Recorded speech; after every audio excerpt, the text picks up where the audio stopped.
Hey y'all, it's LaQueshia here. I saw someone post about needing therapy, and I, I am team therapy. If you've been following me for any length of time, I believe in therapy. I believe in medicine. I believe in um, doing what you need to do to be well, right? Whatever that looks like. And I think that there are people who have great wisdom, who've trained and they can support you. I think believe there's people who intuitively know how to support you and walk you through things, and you got to get in where you fit in as far as your healing is concerned.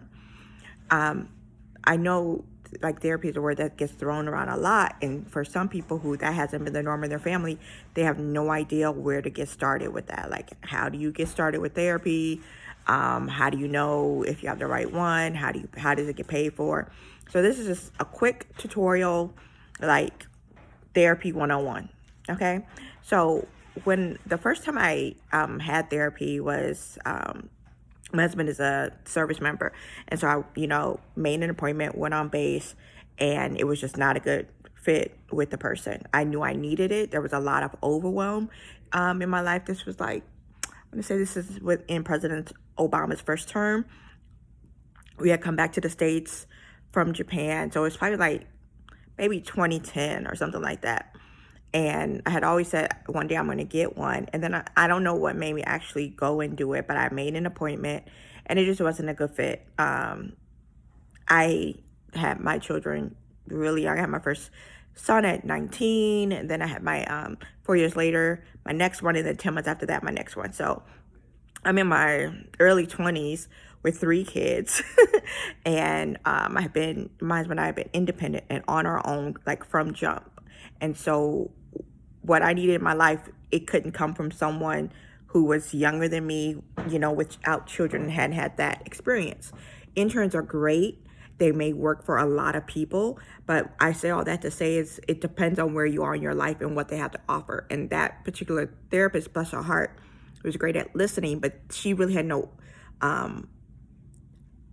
wisdom or assistance to offer me. It was night and day. She was a young white woman, no children, not married. From what I can see, she had no, I knew she had no children, but I saw no ring or whatever. It was night and day for what she could offer. So I did that a couple sessions and then just got busy with life. And I had an aunt that was sick at that time. I was, going over there a lot and helping her. My husband was overseas. It just wasn't happening. So I stopped doing that. Fast forward, I put my kids in at different times just because we moved so much. My husband was overseas a lot and everything. We had mixed results with that. But I still believed in the concept of therapy because I was like, there's just some shit that I am not able to figure out on my own. I know there's people who exist. I just need to find those people.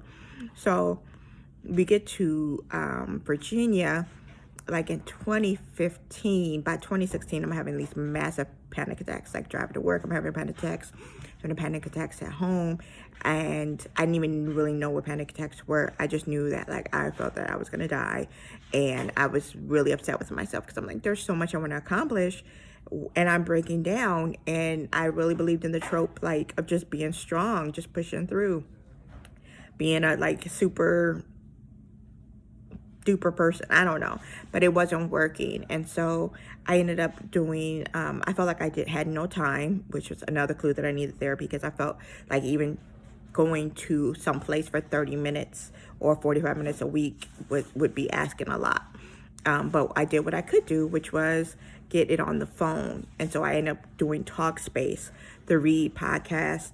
Shout out to Chris and Kid Fury, had a code. And so I'm like, let me go ahead and do the Read code. I think I got 20% off or something. I'm like, let me do that.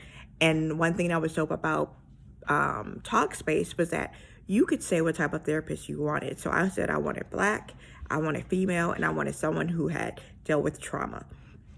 And they got me that. It was a Black female. We may have been the same age. She may have been slightly older, but she was very direct, which is what I needed. And which is interesting because she as well did not have children, did not have a spouse, and was not military affiliated, but she was able to meet me where I was and what I needed. And at that time, I needed to create boundaries. I had zero boundaries between myself and my family, and I was drowning because of it. I thought that if I said no or took space back or whatever, then I was not a good sister. I was not there. I would be letting people down. That I had a responsibility as the second to oldest child to parent and mother. And that person helped me work through a lot of that. It got me on the track. I did that. Panic attacks subside a little bit. Spouse comes back for a little while, goes overseas again. We have a whole nother shit show. I'm switched my jobs because that job was way stressful. Trump had gotten in. I was like, I can't do this. I need to do something better. So I switched to another school that was closer to my home, and got a bestie at work. Got a nice pot of friends, but then things were also going on just like in our family, and I needed support. Like I just really needed support, and did the therapy, did the military one source, which is like if you're a spouse, they have this thing where you can get marriage counseling, nutrition support, all this stuff. You can get sessions really quick. Like it cuts through the paperwork. You don't have to see primary care or do anything like that or whatever, because this is before they changed the laws or the regulations. Before, you needed to see your doctor to get referred to a therapist. You don't have to do that anymore. You can just call a therapist or a psychiatrist or a psychologist and get in. You don't have to have a referral to do that. And so anywho, I go to someone, again, younger than me. This person isn't military affiliated, or young white woman, no kids or whatever, different area of the country where she was from. I wasn't getting anything. I would literally go to my appointment, sit on her couch, and just sob. I would just cry. I would just like sit back, put my head back, and just like, oh my God. Like, I'm just so overwhelmed with everything. I feel so alone or whatever. But it was a space for me to get those tears out, and I would dust myself off. I'm like, all right, I'll see you next week, and go on. There wasn't a lot other than her saying, I need you to get more sleep. What can we do to get you sleep routines? And I did need sleep because I had severe insomnia. I wasn't eating. I was losing weight like crazy. But it was a container for me in the meantime. And sometimes that happens. So things are going on. My son's pediatrician ends up referring me to the therapist that I have now. Whew. My son's pediatrician is in like middle-aged black woman. I don't want to say older black woman, but she's definitely an auntie to me. Beautiful black woman. She was from Virginia. She just was amazing. The way she talked to my son, the way she was direct, asked questions, she just was amazing. And it was like, she looked at me one time. I came up in there, and this meanwhile at work, everyone said, you look so good, you dropping weight, girl, you look at your face. And I'm like, this is anxiety weight loss, which is like when people lose weight sometimes, like, you don't know if they're sick, if they're anxious, if they whatever. My skin be looking like I'm anxious, I'm not feeling well or whatever. Like, I'm working out so my face doesn't look as round as what it does sometimes or whatever. But I just generally do have a chubby base and neck or whatever. So long story short, she's like, you need to go to this person, and you're gonna call her, you're gonna make an appointment, and this is gonna be your therapist, and you're not doing the other one. I'm like, okay, Dr. Ellis, I'll do what you say. I go to my current therapist. She is amazing. I cried a lot still, but she also is a black woman, has black sons, has been married. Just things lined up where there's a cultural relevance. There's a relevance to my perspective. And she's retired military. Like, she understood the military life. She understood to being a black female. She understood, like, she's a PhD, so she like understood like my drive to learn and be in school and all that. And then also the unhealthy relationship I have with school a lot of times, going to that for affirmation or to feel worthy. And I say all that to say, I've had quite a long road with therapists and support and help, as have my children. It was not a one-size-fit-all. It was not, the first time that we tried it, we got it. It was definitely trial and error, referral, looking. I have looked on BetterHelp. I have looked on Talkspace. I have used Military One Source. I have used Psychology Today. I have looked at Black female therapists. I have looked at Therapy for Black Girls. I have listened to podcasts about healing and energy work and all that stuff. I have gone to my primary care doctor. I have gone to a mental health specialist. They had like this person at the thing, and it took me keep going to get what I needed, and now I have the combination that I need, which is a combination of anti-anxiety meds that also help with depression, and my therapist. And before, I would not have been willing to say that, because I'm like, oh, I'm supposed to have this all together. No, fuck that. Like, we deserve to be okay. We deserve to be okay. And on Thanksgiving, we were having a family Zoom call, and we were all just talking, and mental health came up. Yeah, we and my family were talking more and more about it, but it's still not the norm, especially because my papa was on the call, and he's a strong, he's been the strong silent type in my life, very reliable, a Black man born in the 1930s. I love him, but he's softened to a great degree over the course of my life. And so even the fact that this conversation was coming up when we're on this family Zoom with Papa, and someone was saying, I'm just digging deep, I'm looking to myself, I'm gonna work through this. And I'm like, I love you, and that's cool. However, like, me and my cousins and my sisters, like, we all enter in. Well, I have some cousins and siblings that are younger, but for those of us who were like part of the first set of grandkids and the first set of kids, my sisters and everything, like, we're in our late 30s, we're entering 40s and stuff like that. Like, if we've had all this time to dig deep and figure it out and pull up our emotions by their bootstraps, shouldn't we have that figured out? Is it possible that we're going to need some support with this? That if we've been trying to figure it out and doing it for our whole entire lives, that we've been like trying to figure out ADD and ADHD, or just neurodiversity, period, mood disorders, like, wouldn't it be like okay if we got some help and support with that? We're living as Black people in America. We're living how many generations removed from slavery?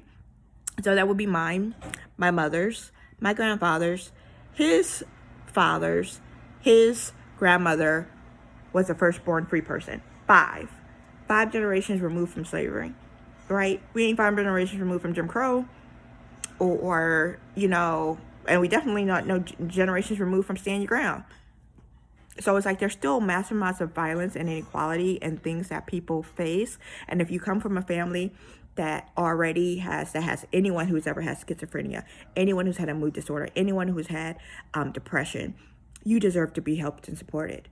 And if you don't, if you come from a lineage that there's not a lot of neurodiversity, people generally are straight adults. Like, I can't even think, I don't want to lie. There's a percentage of adults. Is it 13 million adults will have at least one major depressive episode in their life? I want to say it's 13 million. Somebody looked that up and fact check my own, because I know I that was in a presentation I used, and I have to go back and look at my slides. I want to say at least 13 million adult, and I want to say Americans, like, it wasn't even like this global thing. Adults are going to have at least one depressive episode in their life. So it just don't matter if you from a family like mine who, through genetics, hereditary, trauma, slavery, ancestor, whatever, have this thing that y'all deal with, and it's like popping up like any mini depressed, mighty mo anxiety, and bipolar disorder, ADHD, and everybody got it. Okay, that's one thing. But even if you don't, like, even if that's not the thing, chances are that you're going to have it if you're an adult living, period, because life happens, divorce happens, we lose our children, we lose our homes, we change states, the moon changes, like, your body changes, shit happens, man. And it's so normal. It really is normal to have a depressive episode. People, it don't mean that you're weak-minded. Like, you know how strong you have to get to keep showing up when it feels like you're wading through water all the time, when getting up feels like a chore. That's why, like, I be like, rest, take a nap, do what you need to do, because I know what it takes and what it feels like for me. Some days I get up and it's like, hey, we good. And then other times I get up and it's like, Who Jesus be offense. Oh Lord, okay. And I have to do all my tools and pull the stuff out the handbag or whatever. And before I would like beat myself up about it, like, girl, why are you like this? If you would just get it together, if you would just get your mind right. This is my mind. Like, this is my mind. And I am trying to renew my mind and refresh my mind and love on my mind and take care of it. But it is hard work. And it's harder for some of us than it is for others. And I know there's people who have an even harder time than I have. Like, within my family, like, there's people who have a harder time than I have. And it makes you look at people who use drugs to cope, alcohol to cope, sex, or like other, or like high risk behaviors to cope. It gives you a different perspective, like, oh, maybe they just aren't being a loser, person. Maybe this is how they take the pain away. Maybe this is how they manage. Maybe this is how they slow down enough to carry on through their day. And not to say that it's the most healthy thing or it's what their body desires, but it's the coping skill that they've developed. So what if we approached people according to that? And we were just like really showed up and like, and just had grace for people, Anyway, therapy is dope. If you're in Northern Virginia, my therapist is still I believe she's accepting patients. And if not, she can definitely refer you to someone else. But there's nothing wrong with getting a therapist. There's nothing wrong with getting support. There's nothing wrong with using meds. There's nothing wrong with being under psychiatric care. There's nothing wrong with checking in with a psychologist. There is nothing wrong with supporting your mental health, with supporting your brain. There's nothing wrong with taking insulin or getting shots or getting a cast or anything else that you need to do when you don't feel good or you feel sick.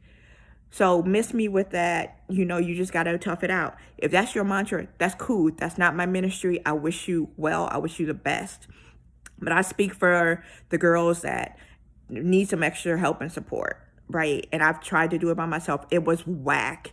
And I can only imagine how much better it would be if, like, as a teen, I got therapy and support. And who knows if I would have needed meds then or not. But the way we way out here, sis is going to be with it for a while, in addition to, water and exercising and being in community or whatever. But, take care of yourself.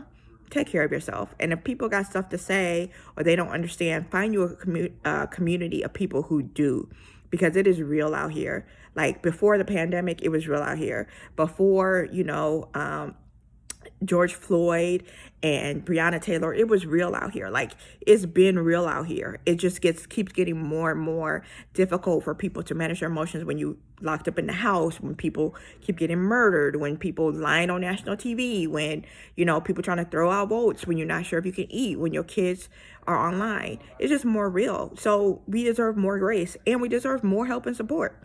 And, oh, money. If you cannot afford therapy, like if you don't have it, definitely check in with like your local Social Security office, or not social services, not Social Security, social services office, because there are programs that are free. Generally, the waiting list is really long. And I'm sorry, it's really long. If you are gainfully employed, sometimes in businesses will have you can go to HR to see their EAP, Employee Assistance Program, and there'll be a number of free sessions. Even if that gets you started or takes the edge off, just do whatever you got to do for you to be okay. And, forget everybody else that got anything else. So to everybody who's like, I need therapy, I'm going to go get therapy, that's my goals. Therapy is bae. Get you some. Get you some. Everyone deserves to be supported. I hope that was helpful. Please send me a DM or a comment if you have a question about these therapy streets. All right, bye.